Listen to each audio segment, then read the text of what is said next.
Thank you. Thank you, everyone. Thank you for having me. I am Samuel Olanrewaju, language ambassador for Yoruba. I am a linguist currently at University of Toronto. I do basically phonology and some aspect of basically linguistics, phonology, phonetics, and then building data set and curating them for for machine translation or whatever machine task that is being done. Next slide. Okay, so I'll be talking about Yoruba language, and I'll be talking about the Aya project in terms of in the light of Yoruba language. So Yoruba language actually is a Volta Nigerian Congo language family. It's spoken about by about 4 million people in the West Africa. So Nigeria, Togo, Benin, and some other places. It has 3 tones, and then it has 7 vowels and 18 consonants. Now, on the left side is the chart of Yoruba people. So we are the Yoruba people, and then this chart here is showing the people, and then the one in the orange is talking about where the Yoruba are natively spoken in terms of the number of speakers. The next slide. Okay, in higher projects, what did we do? So I am here to say a few things on this slide concerning my duties and then what we did and how it is done. So basically, when we learned about Aya project, we jumped on Aya project because we wanted to promote our language, strengthen digitization, and curate human system in terms of the Yoruba speakers of Yoruba speakers, the knowledge system of Yoruba speakers. So what I did as personal duties to get people on Aya projects is are listed here. First, I did some teachings. I talked about the strength of joining Aya in terms of the skill set that is needed, in terms of the job opportunity that might groom out of learning how to do Aya projects, contributing your language, and other things like that. Then I hosted weekly meetings. So basically, since I am into community-based research, I do community-engaged data collection. So in that community-engaged data collection, we treat native speakers as the owner of the data, not we are concerned about how we collect the data, who we are collecting data from, and why we are collecting data, and not just the machine itself.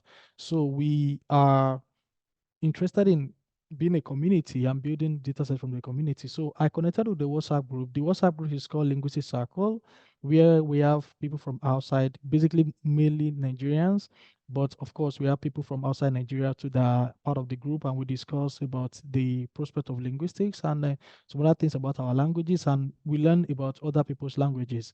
So this is where I met people that were contributing for higher projects. So I met some people one-on-one because maybe they for privacy or for other time zone issues. I met them and I had to explain to them the same thing I did to other groups in terms of why they should join IRA and the importance of joining IRA.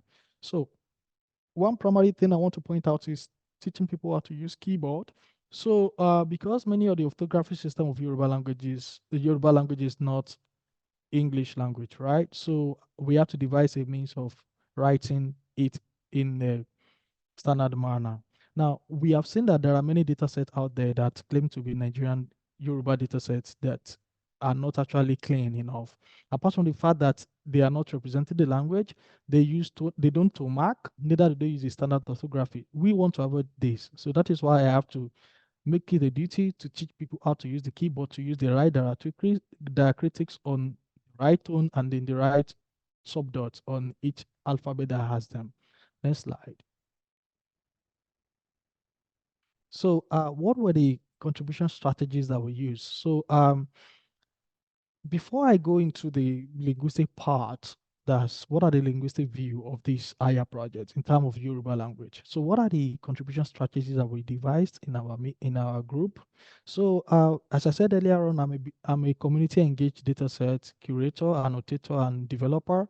So I I believe in engaging the community to build data set rather than going to the community and harvest the data set. That way we kind of give the people sense of ownership. So I have done this in many part of Nigeria. I've done it in many part of East Africa, in some part of East Africa precisely. So I've I train native speakers on how to use linguistic tools to build data set without coding, without Python, without any technical knowledge, just understand the beauty of the language.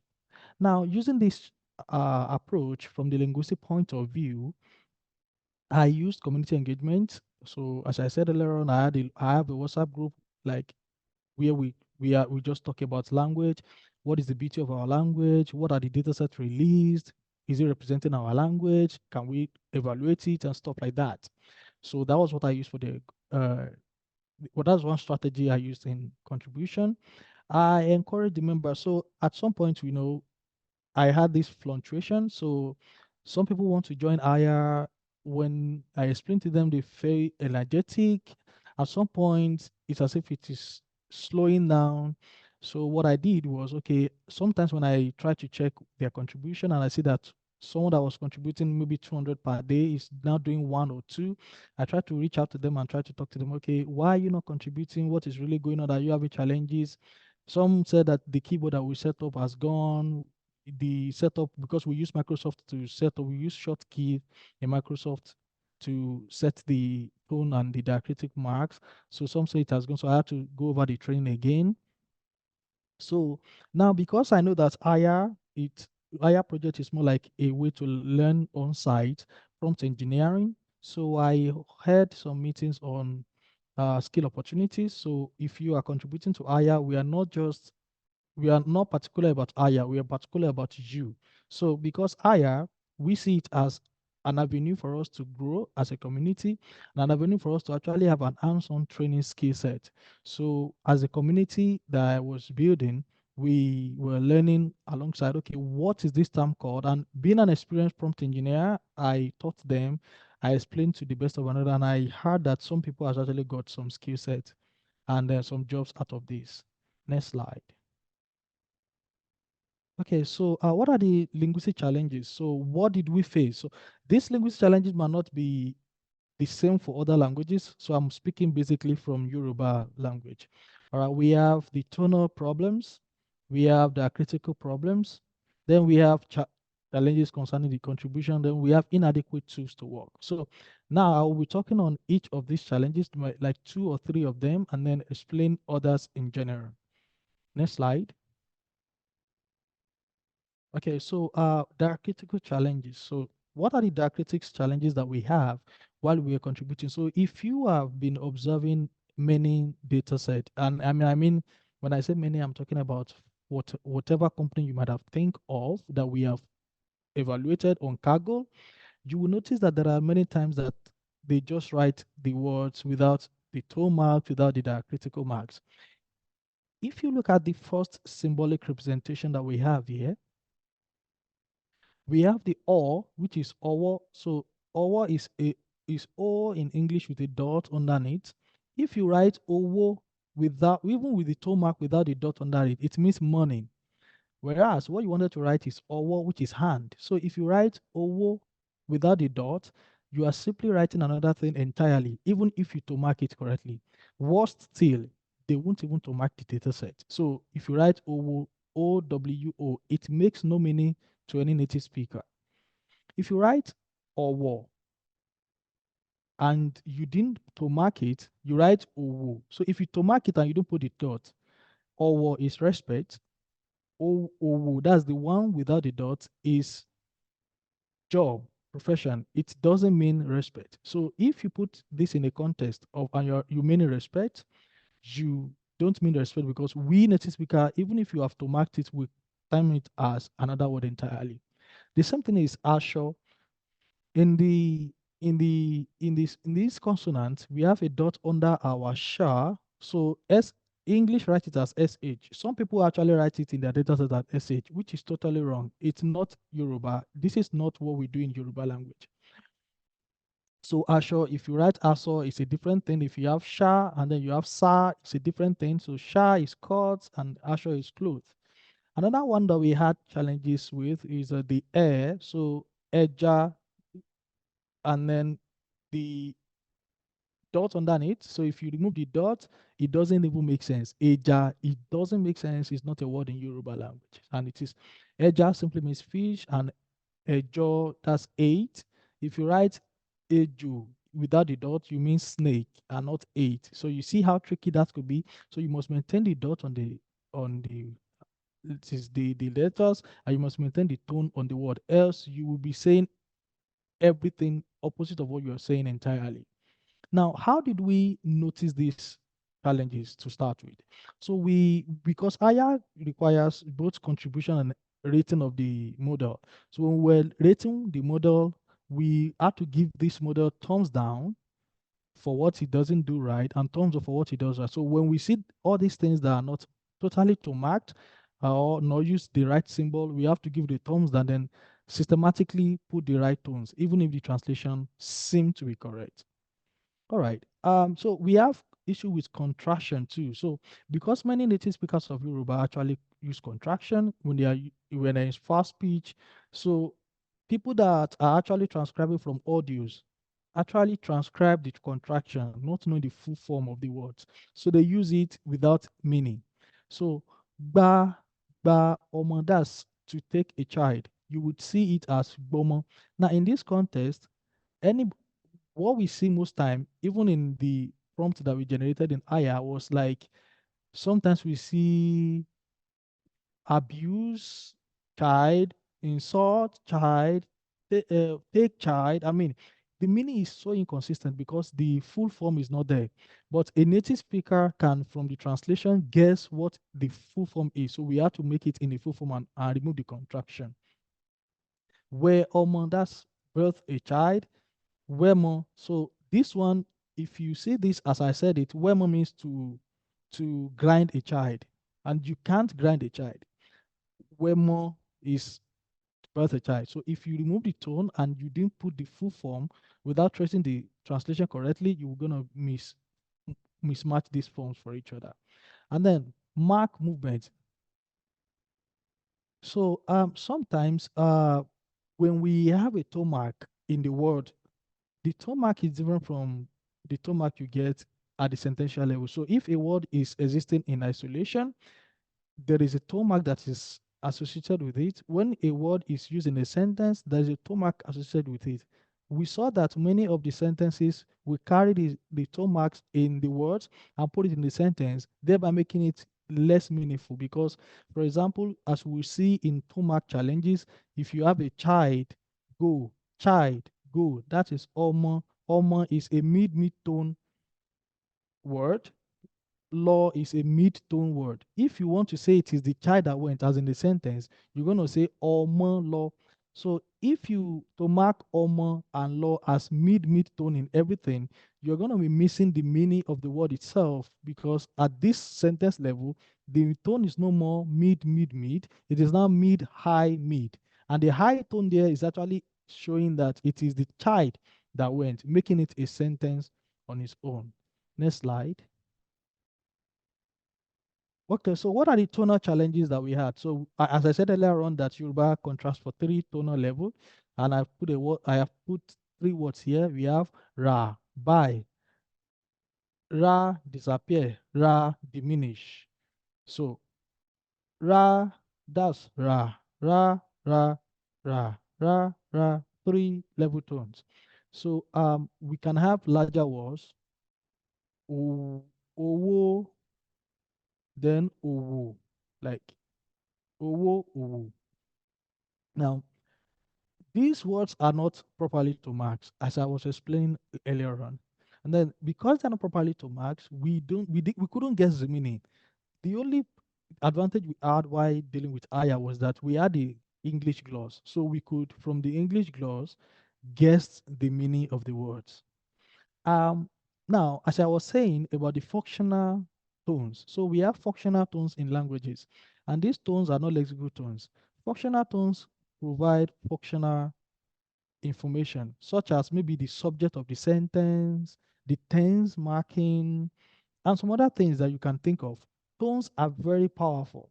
So in Yoruba, tones mark subjecthood. Tone can mark subjecthood. So if you look at omo plus law, that is omo now. You can see it.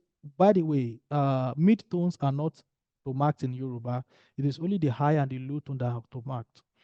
All right. If you look at the sentence omolo, now you see that there is a high tone on the second o, right, which shows that it's marking the subjecthood of the child went. So many of these prompts didn't have it, and we saw that many data sets didn't even have it as well. So we had to correct all this to make sure that we are giving the machine the right information that it has to learn.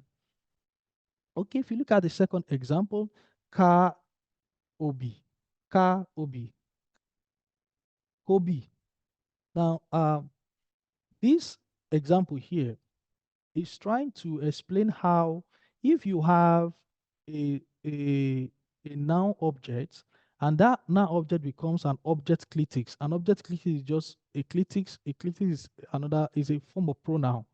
So object pronoun. So if you have this object pronoun, ka obi, kabi, harvest, kola nut, if you have it after if you turn that uh, noun to an object to become car, you see the I in this context is the object of, is representing OB. Now, how Yoruba marks object clitics in this sense is that it copies the vowel of the verb. So if you look at car OB, so it becomes car. Notice that the R is a mid tone, the R on the car is a high tone, is having the high tone. Now, what we see in this data is that they put this car together with the R, whereas this R in this context is not just there for show, it is there to mark the objecthood. So it's the object of the sentence. So this is a full sentence on its own, and it's not a phrase. It's car, that's harvest it. So it's a sentence on its own. If you observe, you look at the third example, sun ile, then you see sun le, that's sleep at home. Sun, I said earlier on that you would have the vowel of the verb is copied to mark object. So you see that is copied here, whereas I is copied in the first one. Now in this context, observe the tone. When you have a low tone, the object quickly takes high tone. Sun, sun. So when you have a high tone, the object quickly takes a low tone, a mid tone. So R in harvest it is a mid tone, but the in this in this context is a high tone. So what does that say? That says that you can't just assume that when I train a machine to know these nuances, it would always do the right thing at the right time. It doesn't. Now, the last example I will give here of the challenges we have about the tonal, about the tones is where omo, that's where mo. Now, where, now remember when you have a low tone, the object click is a high tone. So it's very consistent. Now, these are the nuances we have. So what we see in the data set is some of them even sometimes they put hyphen in son to show that it is together. No, it is not. Soon is a sentence that's sleep it or sleep at it. So the it there is the own you are saying there, and it's not part of a word, it's a sentence on its own. Next slide. Okay, so after we noticed all these challenges, so what opportunity did we see as a community, as a Yoruba community, as the WhatsApp group, as everyone that were contributing to this project? So we saw an opportunity to digitize knowledge system. So you see, every nuances in this Yoruba language are not just happening for happening sake. They are happening because they represent how a Yoruba person will think. For example, if you say where and then you are talking to your mate and then you say where, you can't say where if you are talking to an elderly person. So that is women, that is a birth child. Example I gave earlier on. You will say where, where, the in that context is not a plural marker in the sense of it. It's an honorific way of saying that you are older than me birthed this child. So we knew that Even the grammar reflects our thinking system. We are not just doing things because we want to do them. We are doing them because they represent the core part of us as a community. So we found it a way to correct these challenges and then make sure that we are digitizing what represents a community in itself and not just data from the news. Because data from the news are just curating the news context.